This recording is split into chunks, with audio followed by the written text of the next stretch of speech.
सम्मानीय सभामुख महोदय,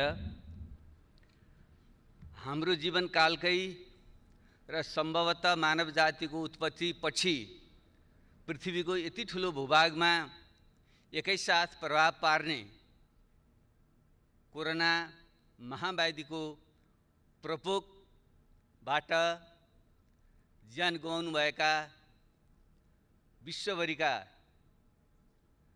2,70,000 भन्दा बढी मानिसहरू र तीमध्ये विदेशमा हुने 80 भन्दा बढी नेपालीहरू सबैप्रति म हार्दिक श्रद्धाञ्जली व्यक्त गर्न चाहन्छु र यो महाव्याधिको क्रममा अग्रपंक्तिमा रहेर आफ्नो भूमिका निर्वाह गर्नुहुने स्वास्थ्यकर्मीहरू, सुरक्षाकर्मीहरू, सञ्चारकर्मीहरू, सफाईकर्मीहरू र खाद्यान्न लगायतका अत्यावश्यक वस्तु आपूर्ति गर्न अहोरात खट्ने सम्पूर्ण व्यक्तिहरूप्रति म हार्दिक सम्मान व्यक्त गर्न चाहन्छु, धन्यवाद भन्न चाहन्छु र यो नेपालमा पनि 45 दिनभन्दा बढी समयसम्म धैर्यतापूर्वक लकडाउन पालना गर्नुहुने सम्पूर्ण आदरणीय जनसमुदायहरूप्रति म सम्मान व्यक्त गर्न चाहन्छु।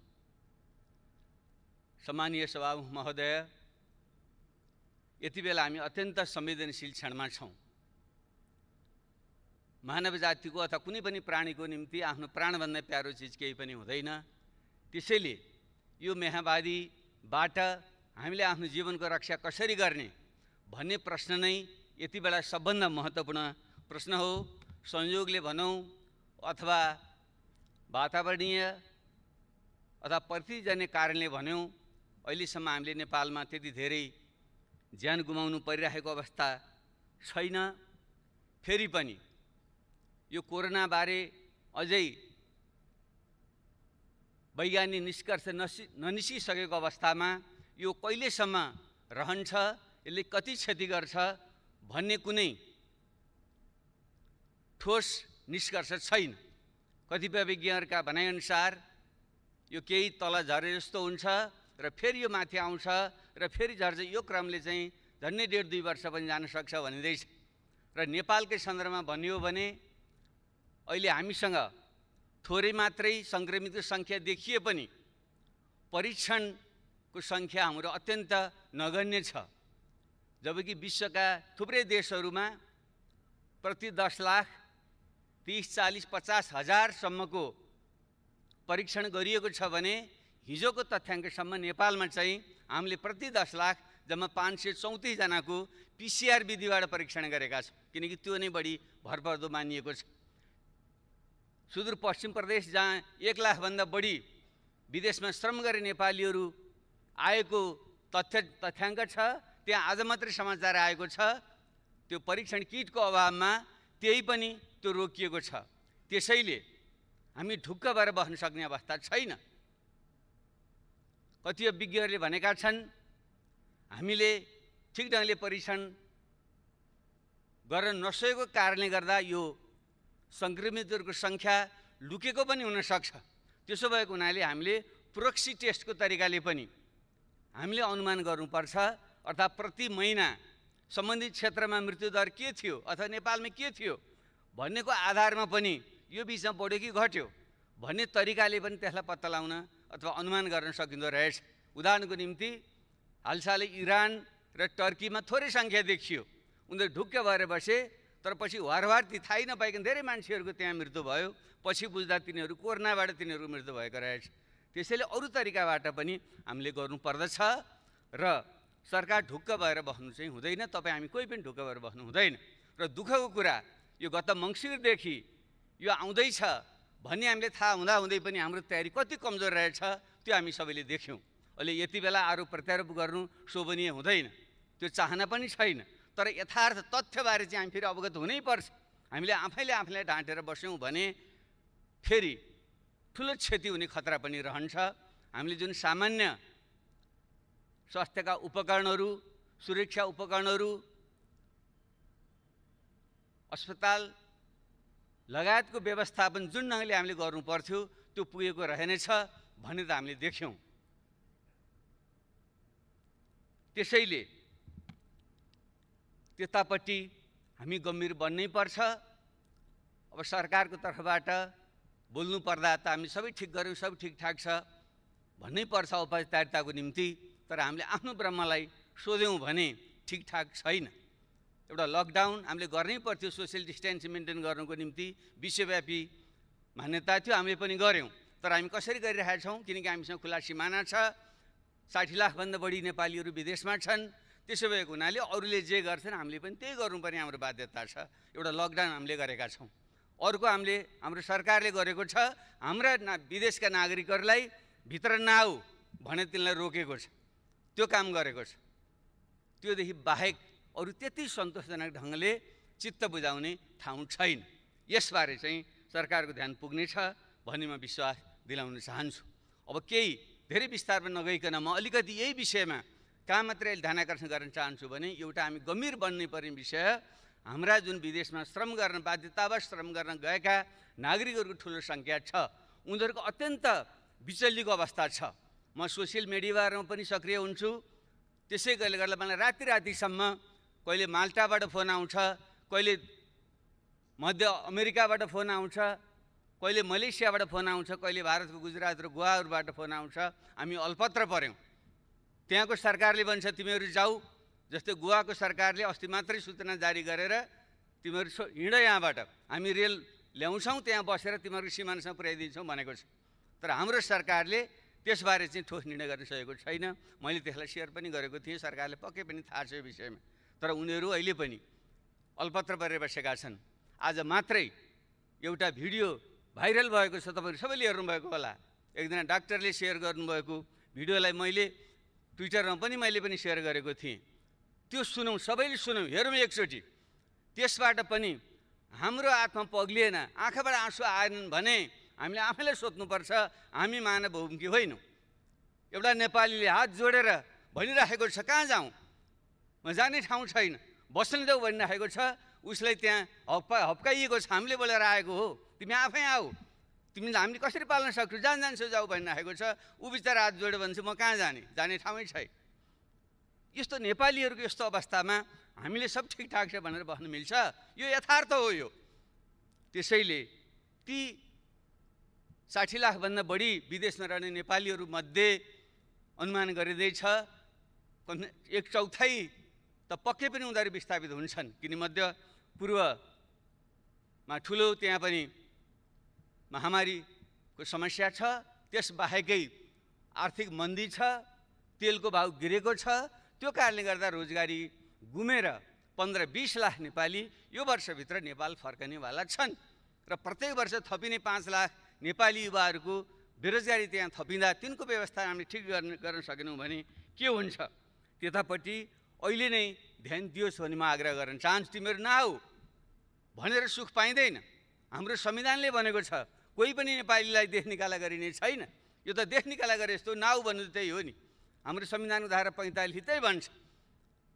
उताबाट जाऊ भनेको छ, हामी नआऊ भनेका छौँ। त्यो हाम्रो आफ्नै अनागरिक बनाउने हामीले। त्यसले यो विषयमा गम्भीरतापूर्वक ध्यान दियोस् र जो बेरोजगार बनेर हाम्रो युवाहरू यहाँ आउँदैछन् तिनीहरूको व्यवस्था के गर्ने हो भन्ने विषयमा रातो दिन हामी लाग्नुपर्ने आवश्यकता छ। त्यतापट्टि ध्यान दियोस्। र यो बिचमा केही अरू पनि गम्भीर प्रकृतिका कमजोरीहरू भए। जो ज्याला मजदुरी गरेर खाने मान्छेहरू थिए, जो अस्थायी मजदुरी गर्ने मान्छेहरू थिए, तिनीहरूको सङ्ख्या भनिन्छ हाम्रो करिब 72 लाख त्यस्ता श्रमिकहरूमध्ये 60% अस्थायी प्रकृतिका श्रमिकहरू छन्।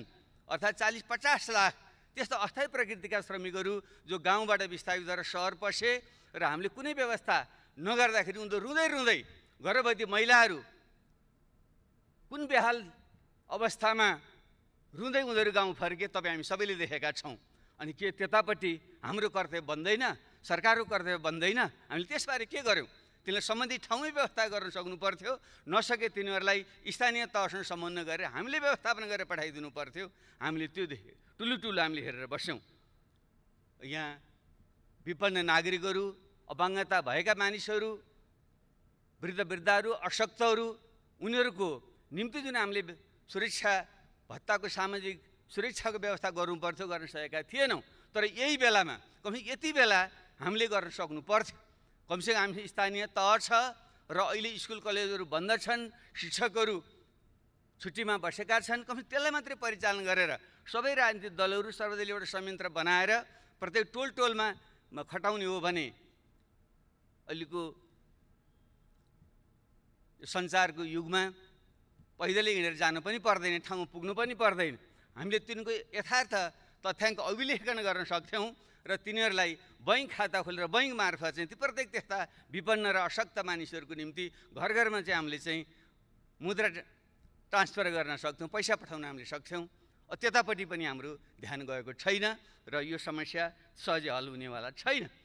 अर्कोतिर हामीले देखिरहेका छौँ जुन साना मध्यम व्यवसायहरू हुन्, खास गरी पर्यटन लगायतका क्षेत्रहरू उनीहरू बन्द छन्, श्रमिकहरूले ज्याला पाएका छैनन्। त्यो कसले दिने हो भन्ने विषयमा अलमल छ।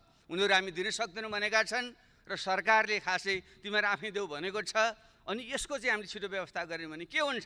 अरू थुप्रै जुन स्थायी श्रमिकहरू हुन् ती पनि भोकमै मर्नुपर्ने अवस्था छ र ती हाम्रा साना उद्यमहरू जसले 80% देशभित्रको चाहिँ रोजगारी दिन्छन् र निर्यातयोग्य वस्तुहरू तयार गर्छन् ती बन्द भयो भने भएको यतिको अर्थतन्त्र पनि झन् चौपट भएर जाने अवस्था छ। तिनलाई राहतको प्याकेज खालि अमूर्त ढङ्गले भनिएको छ, तर ठोस प्रकारको राहतको प्याकेज जो मौद्रिक र वित्तीय प्रकरणहरूको उपयोग गरेर तिनीहरूलाई पुँजी अनुदान दिने अथवा ब्याज र करहरूको छुट दिने लगायतले जुन व्यवस्था गर्न सक्नु पर्थ्यो, जो श्रमिकहरूको ज्याला हो तिनको चाहिँ सके धनी देशमा त सबै सरकारले तिर्दिएको, जस्तै जर्मनीमा जो फ्याक्ट्रीहरू बन्द भएका छन् ती श्रमिकहरूलाई चाहिँ सरकारले जम्मै ज्याला तिरेको छ। ल हामीले त्यो सक्दैनथ्यौँ भने पनि त्यहाँ उद्यमी व्यवसायीहरूसँग तिमीहरूले 50% तिमीहरू तिर 50% सरकारले दिन्छ भनेर पनि त उनको पेट पाल्नु पर्थ्यो।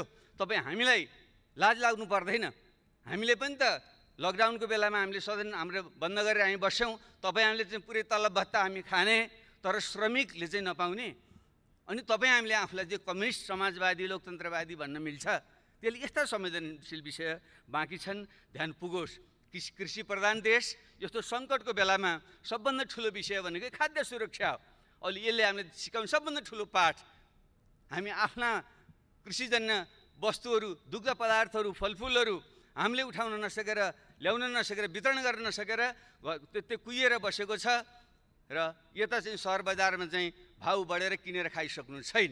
यसको व्यवस्था हामीले गर्न सक्दैनथ्यौँ भने यसमा पट्टि पनि हाम्रो ध्यान चाहिँ पुगेको छैन। उत्पादन, सङ्कलन, वितरणको चाहिँ हाम्रो नेटवर्क के रहेछ यो त राम्रैसँग उदाहरण अनि यसबाट पाठ सिकेर युद्ध स्तरमा हामी लाग्नु पर्दैन। त्यतापट्टि हाम्रो ध्यान पुगिरहेको छैन। र शिक्षा झन्डै 64 लाखभन्दा बढी विद्यार्थीहरू अहिले लकडाउनमा बसिरहेका छन्। युवावस्थाको जुन उनीहरू कलिलो उमेर हुन्छ उनीहरूले ठिक ढङ्गले ओरिएन्टेसन गरिएन भने उनीहरूमा मनोरोगहरू आउने बढी गम्भीर खतरा पनि रहन्छ। अलि सम्पन्न हुनेहरूले त डिजिटल प्रविधिको प्रयोग गरेर उनीहरूलाई भुलाएका छन्, पढाएका छन्। त्यो गरिब र मध्यम वर्गका मानिसहरू हुन् जहाँ चाहिँ टेक्नोलोजीको पहुँच छैन, त्यहाँ उनीहरू चाहिँ यदि लामो समय त्यत्तिकै खाली बस्नु पर्दा ती युवाहरू युवती हाम्रा छोराछोरी नानीहरूको चाहिँ अवस्था के होला? त्यसको हामीले के व्यवस्था गर्दैछौँ? अझ उल्टै अन्यथा नमान्नु होला, मैले मिडियामा सुनेको छु हाम्रो शिक्षा मन्त्रीले खुलेको भोलिपल्टै परीक्षा हुन्छ भनेर आतङ्कित जस्तो बनाइराख्नु भएको छ। के परीक्षा लिने बिचरा? उनीहरू आफै मनोरोगले चाहिँ ग्रसित हुने खतरा उनीहरूलाई भइसक्यो। त्यसैले म त सुझाव दिन चाहन्छु कमी SEको जुन परीक्षा छ त्यो लिन आवश्यकतै छैन। अब यसै पनि हाम्रो चाहिँ सेकेन्डरी एजुकेसन माध्यमिक शिक्षा 12 कक्षासम्म भइसकेपछि 10 कक्षाको परीक्षाको पनि खास अर्थ रहँदैन। त्यसैले स्कुलले आखिर फेरि पनि हामीले ग्रेड सिस्टममा गइसकेका छौँ भने उनीहरूलाई चाहिँ अब अहिले नै तिम्रो परीक्षा हुँदैन, आफ्नो स्कुलले जति नम्बर दिन्छ अब त्योभन्दा उच्च पढाइको व्यवस्था गर भनिदिने हो भने कमसेकम त्यो हाम्रा छोराछोरीहरू नाति नातिनाहरू एउटा निष्फिक्री भएर उनीहरू बस्न सक्छन्। यस्ता सामान्य कुरामा पनि ध्यान पुगोस् भन्ने मेरो चाहिँ आग्रह छ। अब आर्थिक कति नोक्सान पर्छ भन्ने विषयको त सायद अब हामीले सरकारबाट तथ्य पनि आउला। जो अर्को हाम्रो प्री बजेट छलफल हुन्छ, बजेट छलफल हुन्छ, त्योतिर पनि हामी जाउँला। तर प्रारम्भमा मैले अहिले भन्नै पर्छ, तपाईँ हामी सबैको ध्यान जानुपर्छ। यो अबको यो अर्थतन्त्र साँच्चै नै विश्वव्यापी रूपमा नै भनिँदैछ। दोस्रो विश्वयुद्धपछिको सबभन्दा ठुलो मन्दी यो हुँदैछ। बेलायतले त हिजो मात्रै उनीहरूको ब्याङ्क अफ इङ्ल्यान्डले घोषणा गर्यो जो 300 वर्ष पहिले जति बेलादेखि अभिलेखीकरण, आर्थिक अभिलेखीकरण सुरु भएको थियो त्यति बेलादेखिको सबभन्दा ठुलो सङ्कट बेलायतको अर्थतन्त्रले बेहोर्दैछ उनीहरू भनेका छन्। त्यसै भएको हुनाले हाम्रो जस्तो कमजोर अर्थतन्त्रको अवस्था के होला सहजै अनुमान गर्न सकिन्छ। र 2 खर्बदेखि 5 खर्बसम्म हाम्रो अर्थतन्त्रमा नोक्सान हुन्छ भन्ने चाहिँ अनुमान छ भने त्यसको निम्ति हामीले तयारी हामी कसरी गर्छौँ र मुख्य रूपमा त्यो 20-25 लाख जो युवाहरू बेरोजगार युवा थपिन्छन् तिनको व्यवस्था कसरी गर्छौँ, खाद्य जुन अभाव हुँदैछ त्यसको निम्ति कृषिलाई कसरी पुनर्जागरण गर्छौँ, स्वास्थ्य सम्बन्धी हाम्रो कमी हामीले देखिसकेका छौँ। त्यसैले यो रोजगारी केन्द्रित भएर, कृषि केन्द्रित भएर, शिक्षा र स्वास्थ्य केन्द्रित भएर हाम्रो चाहिँ यो वर्ष चाहिँ हामीले नीति कार्यक्रम र योजना बजेट ल्याउनुपर्छ। त्यो विषयमा चाहिँ हामीले फेरि बाँकी उसमा हामी छलफल गरौँला। अब अन्तर्राष्ट्रिय हिसाबले पनि यसले ठुलो चाहिँ एउटा परिवर्तन चाहिँ ल्याउँदैछ। कतिपयले भनिँदैछ अब पश्चिमको वर्चस्वको युग सिद्धियो र पूर्वतिर आयो पनि भनिँदैछ। आजको भोलि नआउला, तर प्रष्ट सङ्केत के देखियो भने अब विश्वमा चाहिँ अब चाहिँ आर्थिक केन्द्र पनि अब चाहिँ फेरिन्छ। त्यसले गर्दा लगानीका क्षेत्रहरू पनि फेरिन्छन् र भ्यालु जुन चेन हो, मूल्य श्रृङ्खला हो, त्यो पनि भत्किन्छ। त्यो हिसाबले हामी ठिक ढङ्गले बुद्धि पुर्याउन सक्ने हो भने खास गरी चीन र अमेरिका बीच जुन शीतयुद्ध नयाँ ढङ्गको शीतयुद्धको देखिने सम्भावना देखिँदैछ र भारतसँगको चाहिँ हाम्रो जुन खुला सिमाना आदिको कारणले आर्थिक रूपमा चाहिँ बढी हामी अन्तर सम्बन्धित परनिर्भर जङ्गको छौँ।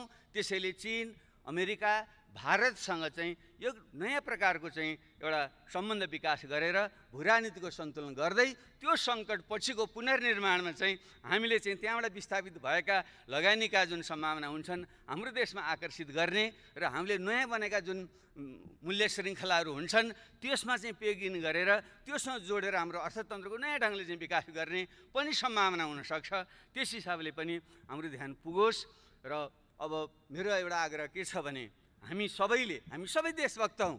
त्यसैले खेली एकले अर्काको चाहिँ राष्ट्रभक्ति देशभक्तिमाथि शङ्का गरेर हामीले अनावश्यक ढङ्गले चाहिँ विभाजित हुने काम नगरौँ। कमसेकम यो सेसनको क्रममा, यो सदनको क्रममा विषयवस्तु उठ्नेवाला छ। अन्तर्राष्ट्रिय र क्षेत्रीय र यो जुन भूराजनीतिक खिचातानी छ यो अत्यन्त मुखरित भएर चाहिँ आउनेवाला छ। किनकि एमसिसीको विषय हामीले हल गरिसकेका छैनौँ र यतापट्टि आज मात्रै भारतका रक्षा मन्त्रीले कालापानी र लेपबाट उता मानस सरोवरसम्म जाने यात्रा मार्ग चाहिँ उहाँले चाहिँ घोषणा गर्नुभयो, उद्घाटन गर्नुभयो भन्ने कुरा आएको छ। जब त्यो क्षेत्र विभाजित छ भने दुई पक्षहरूमा एउटा सहमति नगरिकन एक पक्षहरूमा त्यो मार्ग खोलिदिँदाखेरि स्वतः नै त्यसले चाहिँ फेरि अर्को प्रकारको तनाव यहाँ सिर्जना गर्छ। यस्ता कुराहरूमा पनि हामीले राष्ट्रिय सहमति बनाएर एउटै आवाज बोल्ने र सरकारले सबैको विश्वास लिएर जाने गर्न सक्यो भने आगामी दिन यो सङ्कटलाई अवसरमा बदल्न सक्छौँ। नत्र यो खिचातानी तानातानीमा चाहिँ हामी चाहिँ झन् खराब अवस्थामा पर्न सक्छौँ। त्यतापट्टि ध्यान पुगोस्। र म अब एउटा अन्तिम र अति गम्भीर विषय चाहिँ म के भन्न चाहन्छु भने फेरि पनि अन्ततः पोलिटिक्स इन कमान्ड भन्ने गरिन्छ। सबै कुराको फैसला अन्ततः राजनीतिले नै गर्छ। तर अहिले यति बेला राजनीति र त्यसको नेतृत्व गर्ने यो सबभन्दा उच्च प्रतिनिधि संस्था, यसको नेतृत्व गर्ने निर्वाचित सरकारको छवि राम्रो छैन। तपाईँ हामी सबै पनि अहिले मान्छेहरूको एउटा हामीले बोलेको कुरा कसैले पनि अहिले विश्वास गर्दैन। राजनीतिज्ञ, सांसद आदि भनेकै सबै भ्रष्ट, गैर जिम्मेवार, सत्तालोलुप, पदलोलुप भन्ने खालको जुन एउटा बिम्ब बनेको छ यो अत्यन्त खतरनाक छ। हामी कति सत्य कति असत्य हामी आफैले ममा भनौँ, तर आम जनतामा यो पर्सेप्सन परिसकेपछि राजनीति पनि प्रति नै मान्छेको चाहिँ एउटा अविश्वास र आशंका वितृष्णा फैलियो भने त्यसले ठुलो खतरा ल्याउन सक्छ। र तपाईँ हामीले लडेर ल्याएको जुन सङ्घीय लोकतान्त्रिक गणतन्त्र छ त्यो नै खतरामा परेर प्रतिगमनतिर जाने खतरा पनि हुन्छ।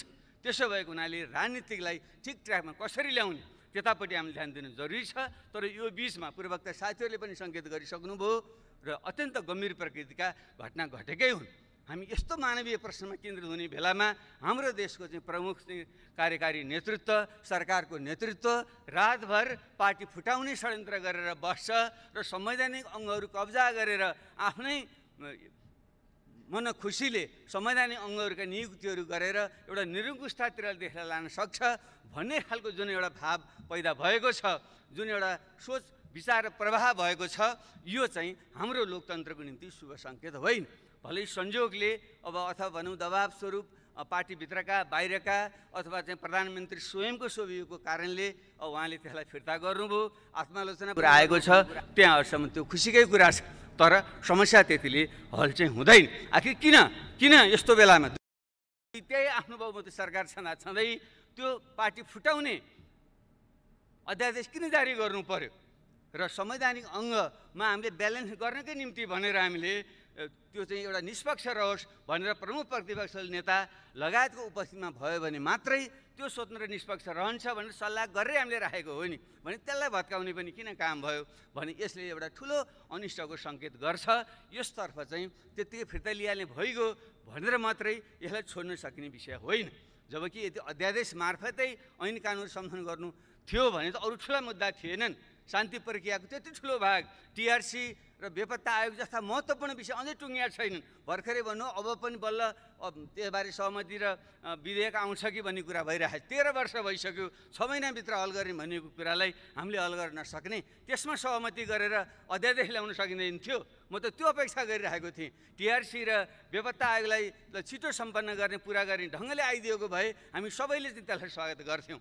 त्यसरी नै संवैधानिक आयोगलाई अझै जुन हाम्रो चाहिँ अङ्गहरू कमजोर भएका छन् तिनलाई बलियो बनाउनुको निम्ति अझ जनलोकपालै ल्याउँ भन्ने गरेर चाहिँ एउटा अध्यादेश ल्याउनु खोजेको भए हामी सबैले समर्थन गर्थ्यौँ। अनि यो देशका मधेसी, थारू, आदिवासी जनजाति लगायतले यो संहिता पहिचानमा आधारित भएन, सही अर्थको यो संहिता भएन, एउटा प्रशासनिक संहिता भयो भन्ने जुन आवाज उठाइरहेका छन् र शासकीय स्वरूपबारे हामी सबैले यो अपूर्ण छ, निर्वाचन प्रणाली अपूर्ण छ, महिलाहरूबाट नागरिकता दिने अधिकार अपूर्ण छ भनिरहेका छौँ भने त्यसलाई संशोधन गर्नको निम्ति ल्याइदिएको भए के हुन्थ्यो? हामी सबैले 100% हाम्रो सहमतिबाट जान सक्थ्यौँ।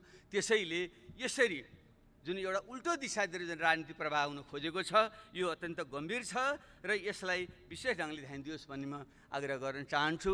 अब यसैमा अझै उल्टै अझै पार्टी फुटाउने विधेयक बेठिक त छँदै थियो र एउटा पार्टीलाई फुटाउनुको निम्ति ल्याइयो भनेर प्रधानमन्त्री स्वयंले आफ्नो पार्टीको बैठकमा भन्नुभयो भन्ने जुन अखबारमा आएको छ त्यो बन्यो भने ठुलो नैतिक प्रश्न भएन?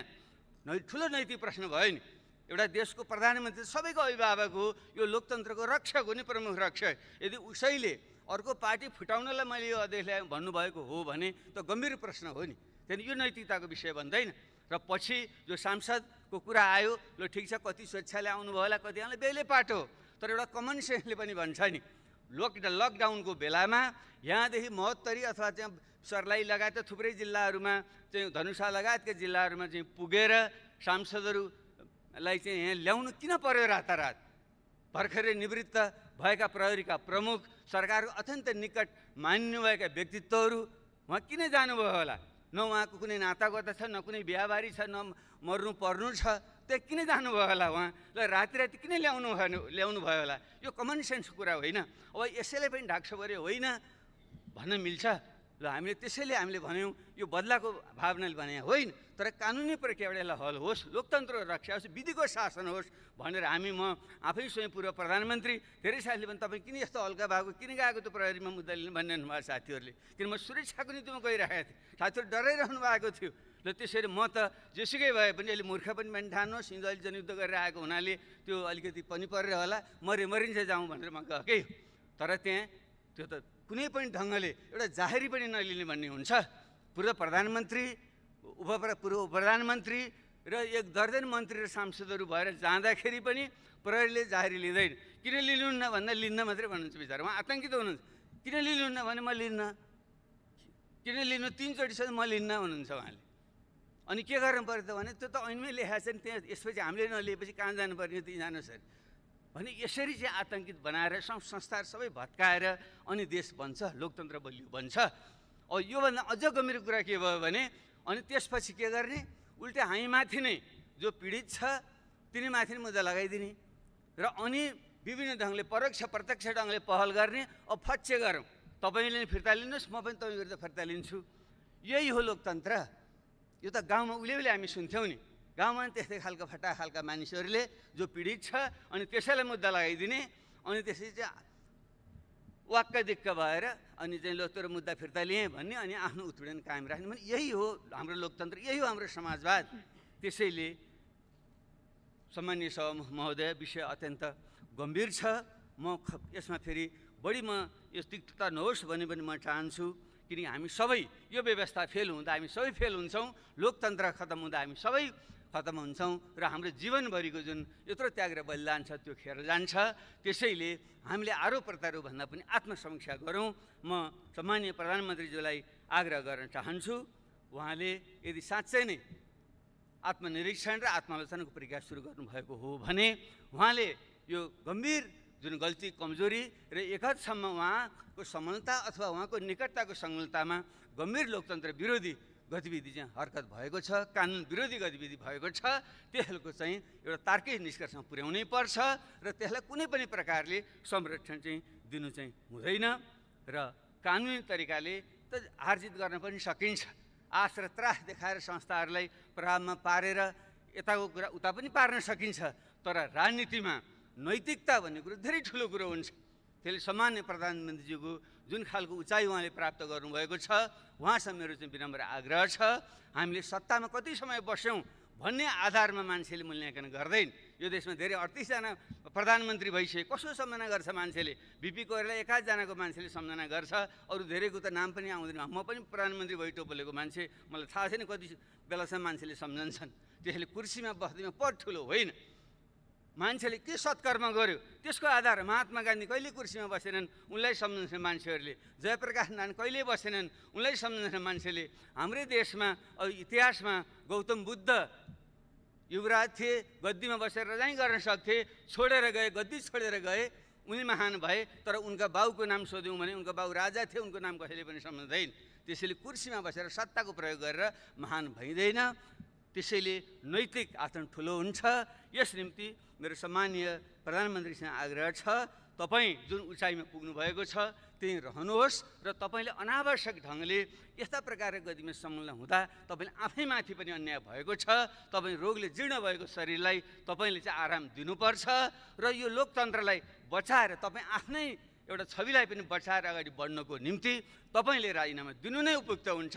त्यो नै एउटा उचित निकास हुन्छ र त्यसले नै समाजलाई, देशलाई अगाडि बढाउन सक्छ र तपाईँको उचाइ पनि कायम रहन्छ, लोकतन्त्र सुनिश्चित हुन्छ र देशले नयाँ दिशा पक्रिन सक्छ। मेरो उहाँसँग विनम्र उहाँसँग आग्रह छ।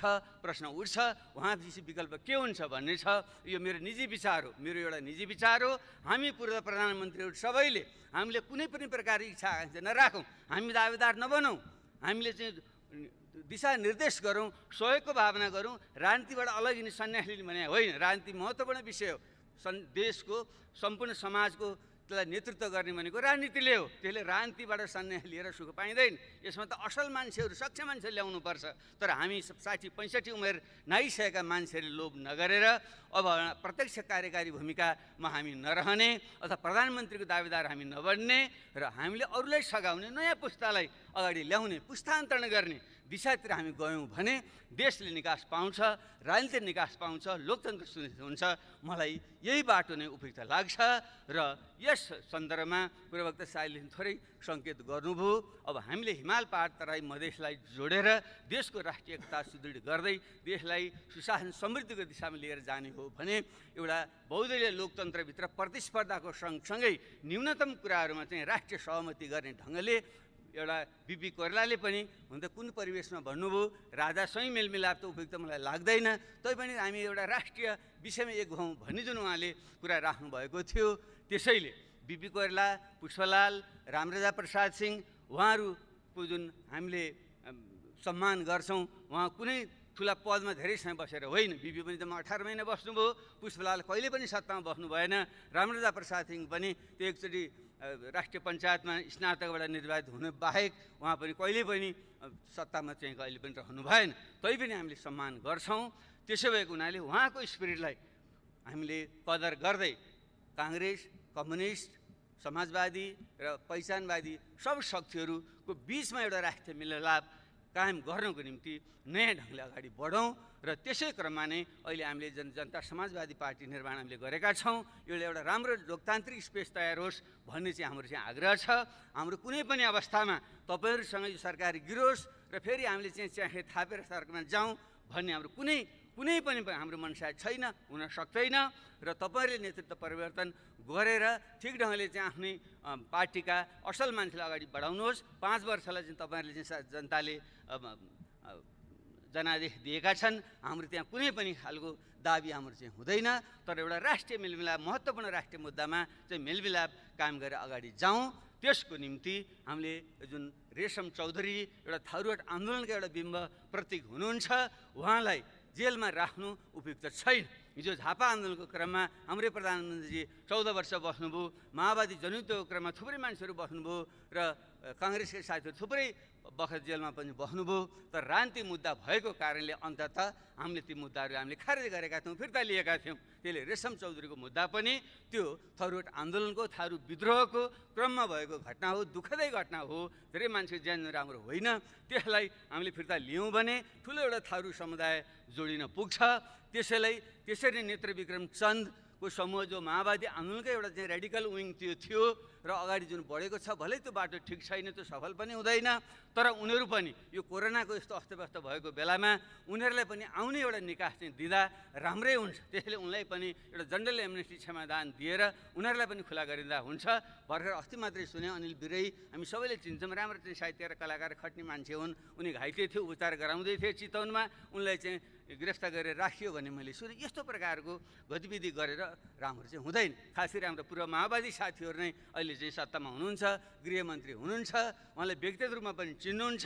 त्यसैले त्यो एउटा माहौल बनाउँदा उपयुक्त हुन्छ र त्यसरी सानातिना मुद्दा लाएर सांसदहरूलाई पनि फसाइदिने र चाहिँ यो निलम्बनमा राख्ने जुन प्रवृत्ति छ त्यो पनि उपयुक्त भएन। कि त छिटो मुद्दा चलाएर फैसला गरिदिनु पर्यो। कुनै ठाउँबाट सांसद निर्वाचित भएर आएको छ, विविध कारणले चाहिँ मुद्दा चाहिँ दायर हुन्छ, मुद्दा दायर हुने बित्तिकै चाहिँ सांसद चाहिँ निलम्बन भएपछि अनि त्यो क्षेत्रको प्रतिनिधित्व के हुन्छ अरू विषयमा जान्दिनँ। अब हरिनारायण रौनियार अहिले हाम्रो समाजवादी पार्टीकै तर्फबाट सांसद हुनुहुन्थ्यो, भलै चाहिँ अहिले उहाँको कन्स्ट्रक्सन कम्पनीको चाहिँ छवि त्यति राम्रो चाहिँ छैन र त्यसबारे हामीले उहाँलाई कुनै पनि ढाकछोप गर्नु पनि छैन। तर निलम्बन गर्ने तर 1.5 वर्ष भइसक्यो, त्यो प्रक्रिया अगाडि पनि बढ्दैन, तर त्यो क्षेत्र त प्रतिविहीन भयो नि। त्यसले यस्तो विषयमा पनि हामीले सोध्यो यसको निकास के हो। यो विषयमा पनि यसको अर्थ चाहिँ दण्डहीनतालाई प्रश्न दिन भन्न खोजेका होइन, तर जनप्रतिनिधिलाई चाहिँ तपाईँले एउटा निष्कर्ष नपुर्याइकन निलम्बन गरेर राखिदिनु भयो भने त्यसको मार त जनतालाई पर्ने भयो नि, त्यो क्षेत्रका जनतालाई। यसको निकास खोज्नेतिर पनि हामी जाउँ। यी ढङ्गले चाहिँ हामीले सोध्न सक्यौँ भने हामीले यो सदन जुन हाम्रो छ बजेट अधिवेशन पनि हामीले भन्छौँ, यस क्रममा चाहिँ गहन ढङ्गले छलफल गरेर अगाडि जान सक्दा देशले चाहिँ निकास पाउँछ। त्यसैले अब बल हाम्रो सम्मानीय प्रधानमन्त्रीजीकै कोर्टमा छ र उहाँले नै यसबारेमा सोचेर उचित निर्णय लिनुहुनेछ भनिन्छ। शिखर चढ्न सजिलो हुन्छ तर शिखरमा टिक्न गाह्रो हुन्छ। उहाँले शिखरमा हुनुहुन्छ, कसरी त्यहाँ टिक्ने हो उहाँले सोध्नुहुनेछ। हामीले त सुझाव दिने हो, किनकि घोडालाई खोलासम्म लान सकिन्छ, पानी पियाउन सकिँदैन। विज्ञ सुखी अधिकम। धन्यवाद।